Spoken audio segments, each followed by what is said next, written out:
Quand un président américain ridiculise son allié le plus proche, c'est tout un continent qui vacille. Imaginez la scène. Donald Trump, sur une grande scène à Miami, devant des milliers d'investisseurs du monde entier.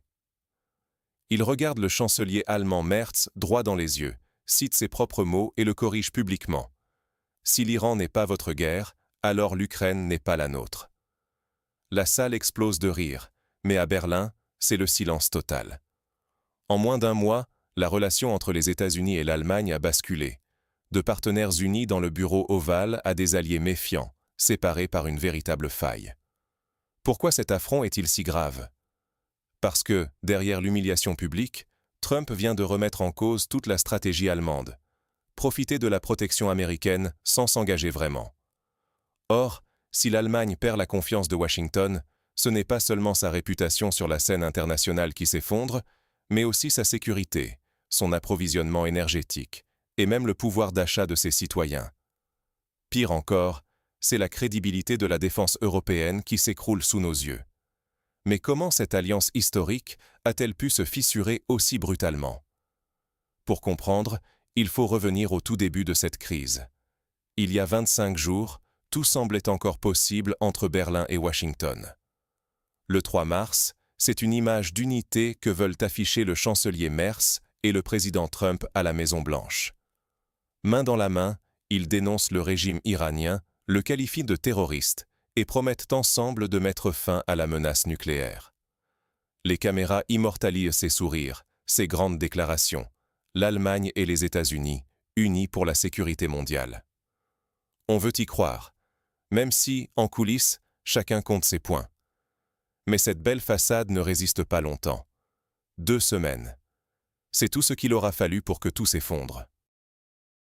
L'Iran défie l'Occident au détroit d'Ormuz et l'Amérique attend de ses alliés européens un engagement militaire tangible. Berlin hésite, temporise, puis refuse. Le 17 mars, la déclaration tombe, froide comme une sentence. Ce n'est pas la guerre de l'OTAN. À Washington, la pilule ne passe pas. Trump, furieux, dénonce publiquement l'Alliance Atlantique, qu'il traite de « tigre de papier ».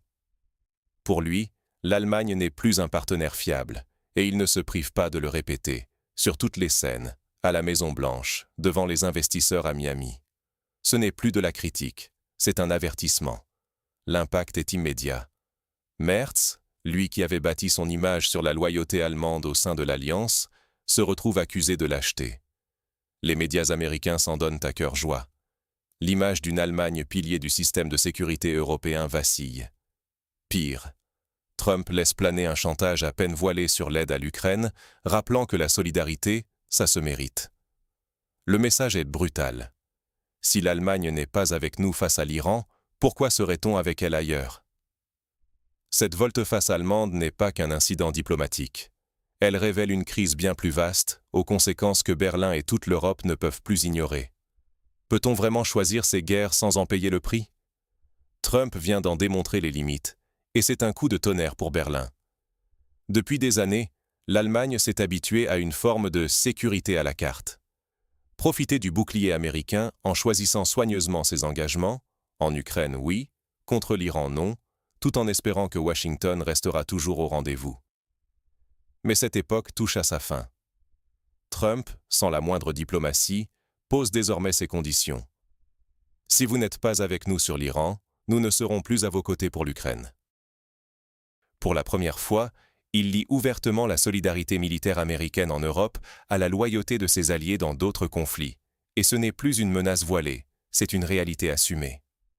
L'OTAN, censée être un rempart indéfectible, échoue son test décisif. L'aide ne sera plus automatique. Comment réagit le chancelier Merz? Plutôt que de tempérer, il monte au créneau lors d'un congrès et tire à boulet rouge, à la fois sur Trump et sur Macron.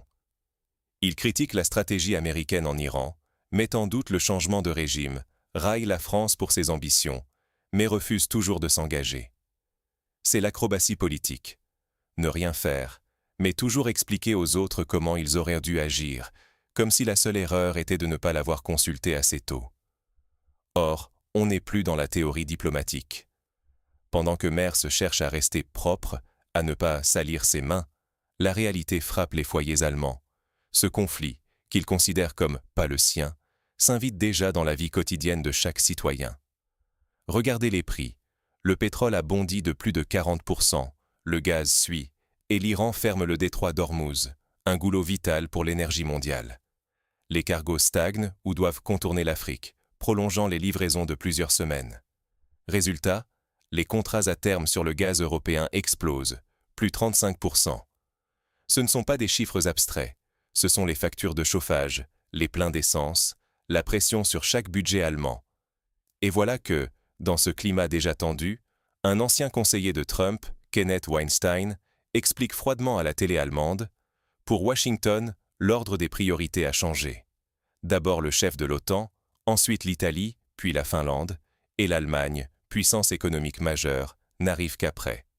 Ce n'est pas une insulte, c'est un symptôme. » Trump ne juge plus sur la taille du PNB, mais sur la capacité à agir.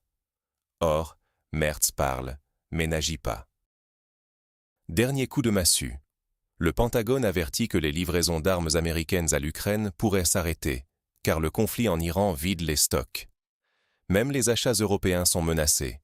Le fameux parapluie américain devient soudain très mince, et Merz, qui a bâti sa crédibilité sur le soutien à Kiev, se retrouve piégé. Impossible d'aider contre l'Iran, ce n'est pas sa guerre. Mais sans aider Washington, même l'Ukraine ne peut plus compter sur Berlin. Ce qui se joue ici, c'est bien plus qu'une joute de mots. L'Allemagne risque le pire scénario.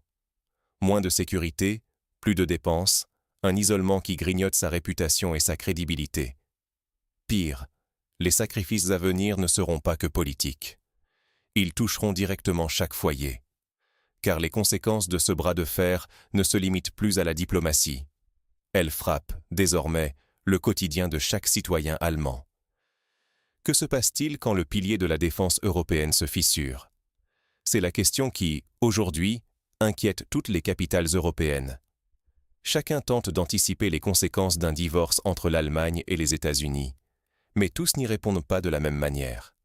L'Italie, la Finlande et surtout la France cherchent déjà à s'adapter, à renforcer leur autonomie, à diversifier leurs alliances.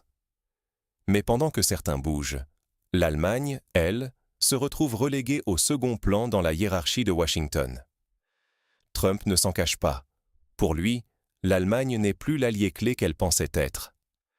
Désormais, le secrétaire général de l'OTAN, Mark Rutte, l'italienne Giorgia Meloni et même le président finlandais Stubb passent avant le chancelier allemand Merz, pourtant à la tête de la première économie européenne.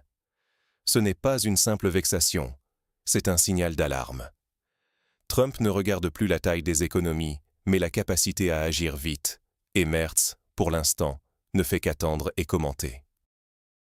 Dans ce contexte, une annonce du Pentagone jette encore plus d'huile sur le feu, la suspension potentielle des livraisons d'armes à l'Ukraine. La raison? Les stocks d'armes américains sont vidés par la guerre en Iran, qui capte l'attention et les ressources de Washington. Les alliés européens sont inquiets. Sans la logistique et les munitions américaines, le soutien à l'Ukraine devient une promesse en l'air. Et Merz, qui s'est construit une image de défenseur inconditionnel de Kiev, se retrouve soudain piégé. Il ne peut pas aider les États-Unis dans le Golfe, ce n'est pas notre guerre, répète-t-il. Mais il ne peut plus garantir l'aide à l'Ukraine non plus, faute de matériel. Cercle vicieux. Chaque décision ferme une porte. Et quand l'administration allemande ose enfin formuler des propositions, elles sont systématiquement conditionnées à des procédures longues et complexes. Il faut un mandat international, l'accord du Bundestag, le feu vert du cabinet. 4 obstacles potentiels, tandis que Trump, lui, impose déjà ses propres conditions à l'Iran et s'autorise même à plaisanter sur le détroit d'Ormuz. L'action d'un côté, l'attente de l'autre. L'écart se creuse chaque jour un peu plus entre ceux qui font l'histoire et ceux qui la commentent. Mais le plus grave, c'est que cette paralysie menace directement la sécurité énergétique et militaire de l'Allemagne, donc de toute l'Europe. Si le détroit d'Ormuz se ferme ou si les États-Unis se désengagent, ce sont les ménages allemands qui verront leur facture d'énergie exploser et la réputation internationale de l'Allemagne qui continuera de s'effriter. L'Europe risquerait alors d'être livrée à elle-même, sans véritable filet de sécurité. Mais existe-t-il une issue pour sortir de ce cercle vicieux? Tandis que les politiques tergiversent, ce sont les citoyens qui paient la facture. Et le constat est brutal. En Allemagne, chaque ménage commence à ressentir dans son quotidien le coût réel de cette crise transatlantique. Depuis le début des tensions, le prix du baril de pétrole a grimpé de plus de 40%. Et au passage, les factures d'essence et de gaz explosent. Faire le plein ou chauffer sa maison devient un véritable casse-tête pour des millions de familles allemandes. Pire encore, alors que d'autres pays européens tentent de soulager leurs citoyens, le Portugal, par exemple, a instauré une subvention de 10 centimes par litre à la pompe. La Finlande prévient que la situation pourrait être pire que la pandémie. En Allemagne, on parle sérieusement d'augmenter la TVA, qui pourrait passer à 21%. C'est un véritable retournement. Merz, qui avait promis de baisser les impôts, envisage désormais de charger encore plus les ménages, sans offrir en échange la moindre garantie de sécurité énergétique ou de stabilité des prix. Sa stratégie attentiste, qui consiste à dire « ce n'est pas notre guerre, tant pour l'Ukraine que pour le flux énergétique mondial », expose directement les Allemands à tous les risques. Parce qu'au fond, la dépendance énergétique et sécuritaire de l'Allemagne se paie désormais comptant, et ce sont les citoyens qui règlent l'addition. Chaque foyer risque d'y perdre, non seulement en pouvoir d'achat, mais aussi en sécurité. On ne parle plus seulement d'une querelle de chancellerie ou d'un bras de fer entre chefs d'État. La crédibilité internationale de l'Allemagne est en jeu, sa réputation d'allié fiable s'effrite, et la confiance envers le système collectif de défense européenne vacille. Alors, face à cette réalité, que peuvent et que doivent retenir les citoyens allemands et européens? Reste à voir comment ils pourront, ou non, influer sur les choix de leurs dirigeants. Parce qu'au bout du compte, c'est leur sécurité, leur portefeuille et leur avenir qui sont sur la table. Justement, face à ce constat, que faire? Et surtout, que retenir? Le vrai danger?